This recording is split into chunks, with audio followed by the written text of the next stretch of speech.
আজকে আমি আপনাদের সঙ্গে সম্পূর্ণ নিরামিষভাবে কুমড়োর রেসিপি শেয়ার করব। এইভাবে বানালে খেতে ভীষণ ভালো হয়, আশা করি আপনাদেরও ভালো লাগবে।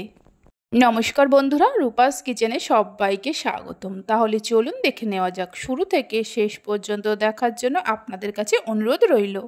প্রথমে গ্যাসের ওপর কড়া বসিয়ে কড়ার মধ্যে দিয়ে দেব 2 চামচের মতো সর্ষের তেল। তেল গরম হলে কেটে রাখা কুমড়ো দিয়ে দেব। এখানে আমি 500 কুমড়ো নিয়ে খোসা ছাড়িয়ে এই রকম ছোট করে কেটে আগেই ভালো করে ধুয়ে রেখেছিলাম।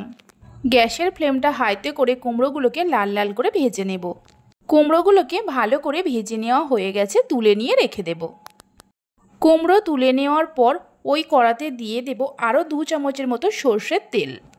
আপনারা চাইলে সাদা তেলেও রান্নাটা করতে পারেন। তেলের মধ্যে দিয়ে দেব 1/2 চামচ 5 ফোড়ন আর 2টো শুকনো লঙ্কাকে ছোট ছোট করে কেটে নিয়ে দিয়ে দেব। মিডিয়াম ফ্লেমে ফোড়নটাকে 10-12 সেকেন্ডের মতো ভেজে নেব। ফোড়ন থেকে সুন্দর গন্ধ বেরোতে শুরু করলে কেটে রাখা আলু এর মধ্যে দিয়ে দেব।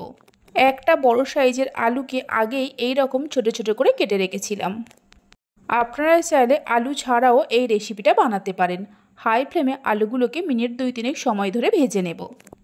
আলুগুলোকে একটু ভেজে নেওয়ার পর দিয়ে দেব 1/2 চামচের মতো গ্রেট করা আদা আর 1/2 চামচের মতো গ্রেট করা কাঁচা লঙ্কা। ঝালটা আপনারা যেমন খাবেন সেই মতো কাঁচা লঙ্কা দেবেন। একটা মিডিয়াম সাইজের টমেটোকে কেটে নিয়ে দিয়ে দেব।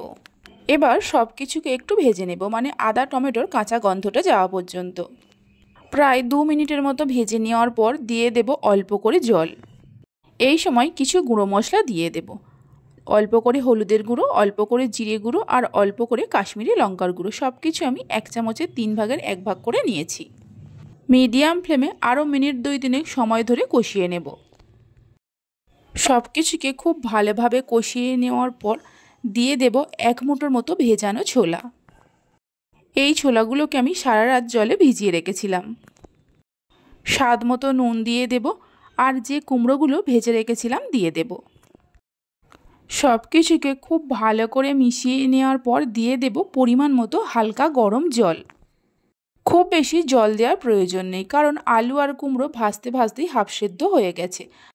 আলু আর কুমড়ো ছোট ছোট করে কেটে নিয়েছি, তাই এই তরকারিটা হতে খুব বেশি সময়ের প্রয়োজন পড়বে না। জলটা দেওয়ার পর মিশিয়ে নিয়ে দিয়ে দেব একটা বাতাসা। বাতাসার পরিবর্তে চিনিও দিতে পারেন। ঝোলটা যখন ফুটতে শুরু করবে গ্যাসের ফ্লেমটা লো টু মিডিয়ামে করে ঢাকা দিয়ে কিছুক্ষণ রান্না করে নেব। ততক্ষণে একটা ভাজা মশলা তৈরি করে নেব। তার জন্য গ্যাসের ওপর প্যান বসিয়ে প্যানের মধ্যে দিয়ে দেব 4টে গোটা শুকনো লঙ্কা, দিয়ে দেব গোটা জিরে, ধনে, তেজপাতা, 2 টুকরো দারচিনি, 4-5টা এলাচ, 1 টুকরো জায়ফল আর 5-6টা লবঙ্গ। গোটা মশলাগুলোকে মিডিয়াম ফ্লেমে হালকা করে ভেজে নেব। এখানে 1.5 চামচের মতো গোটা জিরে আর গোটা ধনে আছে। তেজপাতাগুলোকে এরকম ছোট ছোট করে কেটে নিয়েছি।